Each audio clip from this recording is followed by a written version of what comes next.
What's going on, everybody? It's your boy C. Wells, aka Charles Wells, coming at you with this new edition of SWACtalk on YouTube. And we're going to talk about the Alabama A&M Spring 2021 season. But before we get started with that, as usual, you can check out the socials down in the description below. Facebook.com/SWACtalk, Twitter.com/SWACtalk76, Instagram.com/SWACtalk, and SWACtalk76@gmail.com is the email address. So go ahead and take advantage of all those social media pages. Give them a like, give them a follow.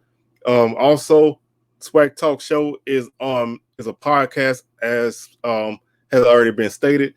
The show can be found on anchor.fm/swag talk, Spotify, Stitcher, Breaker, Google Podcasts, Apple Podcasts. If you use any of those streaming platforms, then you can find the show there. We will have a show uploaded today where we also cover Alabama A&M 2021 spring season. It's going to be a little bit more in depth, going over the statistics and where the Bulldogs rank in the SWAC and all of those things, and my opinion on how their season went, and just a really more thorough overview of the season that they had. You're on YouTube right now with me, so if you haven't subscribed, you need to go ahead and do so. We're up to 133 subscribers. The number's growing pretty rapidly, so I'd like to thank everybody for that. If you haven't subscribed yet, why don't you go ahead and do that? Like the video, share them, hit the notification bell so you can be alerted to any content that I upload. I will be doing a spring season recap for each team that played this year every week on a Sunday. And Wednesday, obviously, is my SWAC Talk Time Machine series. And then we'll have our 12-team SWAC season previews, which will be taking place on Sundays and Wednesdays. So we're going to jam-pack until we get ready for the season. We're less than 100 days from the start of the season, so not much time to waste and rest. So we're not going to spend too much time doing anything else.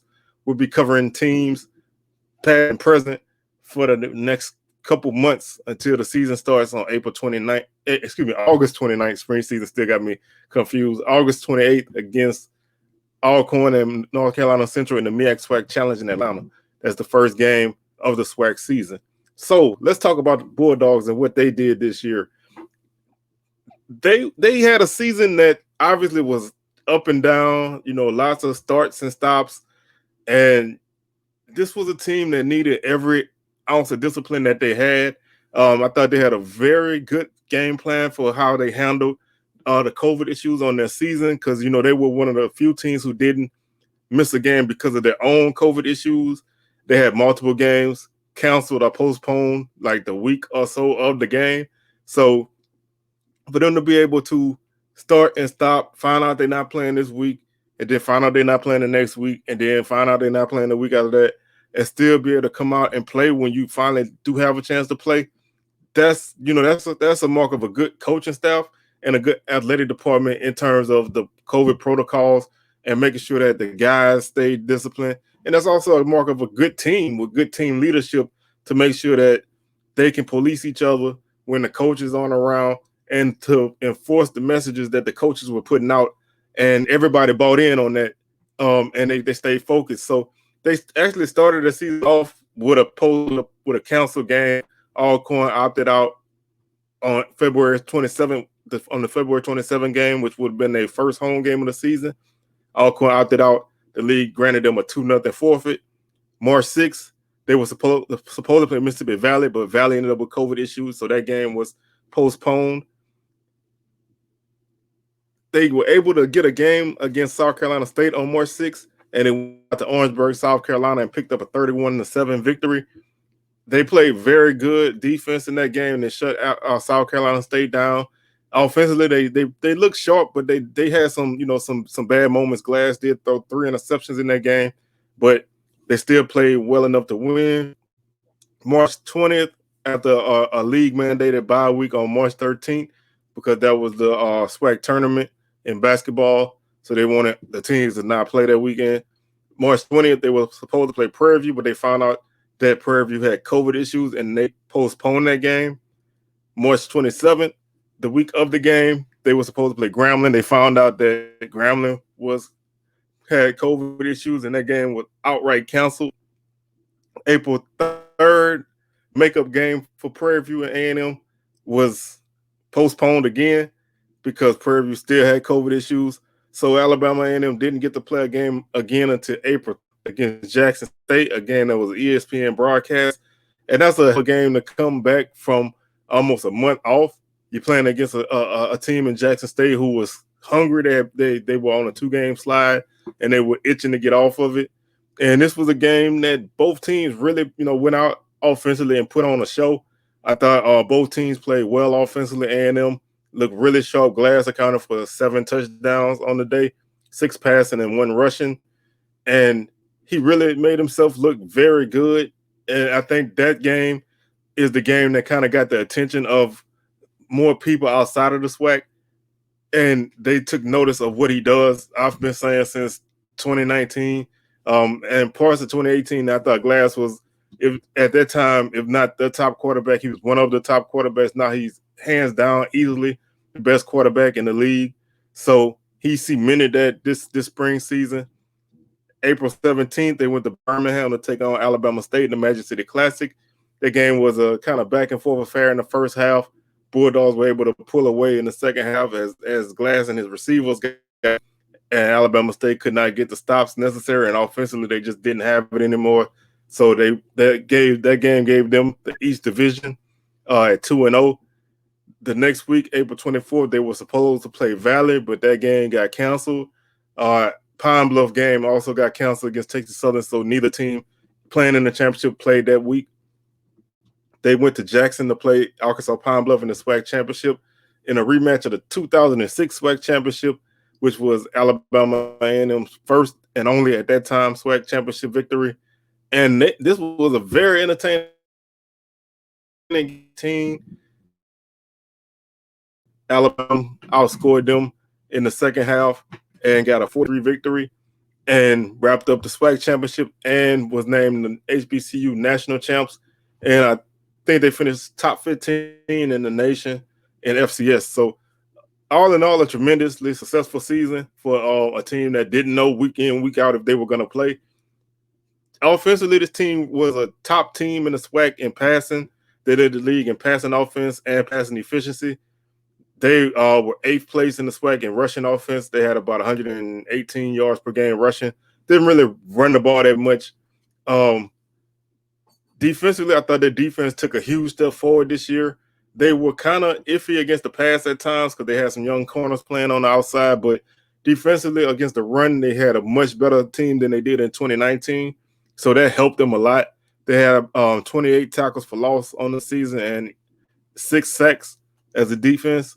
So they did a good job of getting pressure on the quarterback, making plays in the backfield, and kind of getting offenses off tempo and off schedule.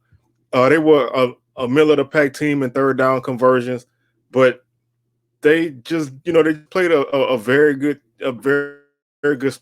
brand of ball for what their offense is. They don't mind getting in shootouts. Akil Glass, 16 touchdowns, 4 interceptions, 1,355 yards. Garrett Quarles averaged like 79.5 yards per game rushing. He also was a guy who caught, I think, 8 passes for 92 yards and a touchdown. Ibrahim, Moore, and Hilaire were like their big 3. Moore averaged 23.5 yards per catch.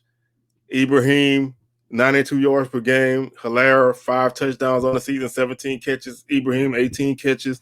Moore, 13 catches. That passing attack was just, amazing when you throw in Brian Jenkins Jr. as well, and their 2 tight ends, Howard and Kendrick Johnson, and Garrett Quarles as well out the backfield. They had a lot of guys they could throw to. Terrell Gardner was another name that you heard a bit. Cameron Young was a kind of like that Percy Harvin type of guy. He could play running back and he could play wide receiver. So they had guys that made plays in the passing game, and with Glass directing that offense, when they got on fire, they were very hard to stop defensively. Marcus Cusini was the big name on the defensive line. He had 4 sacks on the season, and I think 7.5 tackles for loss, 20 tackles on the season. Armani Holloway, 20 tackles, always around the football. His brother Amari Holloway, he had I think 18 tackles on the season. Kelly led the team with 3 interceptions. Eli Jackson, Denzel Davis are also names that popped up from time to time. So the Bulldogs are they were a very good team coming into the season. They were obviously picked to win the East when Alcorn opted out. But, as their season went, nobody knew how they would turn out.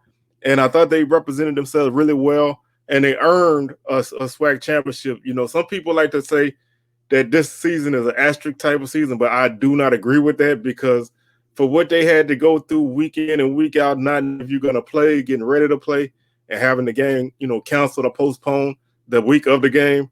And then in the case of the first game against the second game of the season, where they were going to play Valley, but they found out that game was postponed, and then they turned around and found out they were playing South Carolina State and was able to get ready for that game and win that game against a team that you had to prepare for in a short period of time. That takes a lot of dedication, discipline, smarts, and just, a want to succeed. And Coach Maynard did a great job with this team. He got him a contract extension, so he's there for a longer period of time. They showed that to him. The man's a winner. He won at Winston-Salem State. He couldn't really get it done at Hampton like he wanted to, but A&M had came calling, so he was able to transition from one situation to another. He's been at A&M since 2018. They went 6-5 his first year there, which was their first winning season in a long time.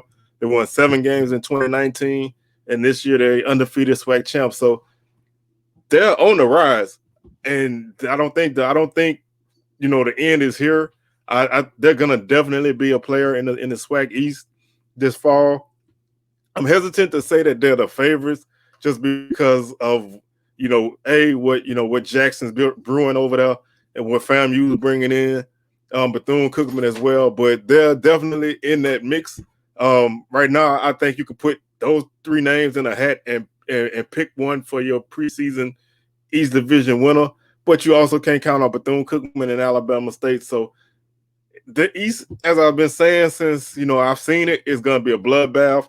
The team that survives is going to be very much battle tested, and maybe even be worn down a bit by the time they get to the championship. I think that whoever makes it will have earned it, and just like the Bulldogs earned this championship, they'll have an opportunity to do so in the fall. So that's going to do it for today's show. I just want to kind of talk about Alabama and give them some props. Sunday, we'll be back with our Alabama State Spring 2021 preview. And that's a team who has been the definition of inconsistency since, like 2013 or so. Always up and down, up and down. That's just who they are. Different coaches, same results. Wednesday, we'll be back with the 2001 SWAC championship game on our SWACtalk time machine, Grambling against Alabama State. So we'll talk about that. And also on next Sunday, we'll have our Alabama A&M Spring 2021 podcast recap. So be on the lookout for that. And that's going to do it for me. I'm up out of here, man. Y'all enjoy y'all Sunday and have a good week also. We're out.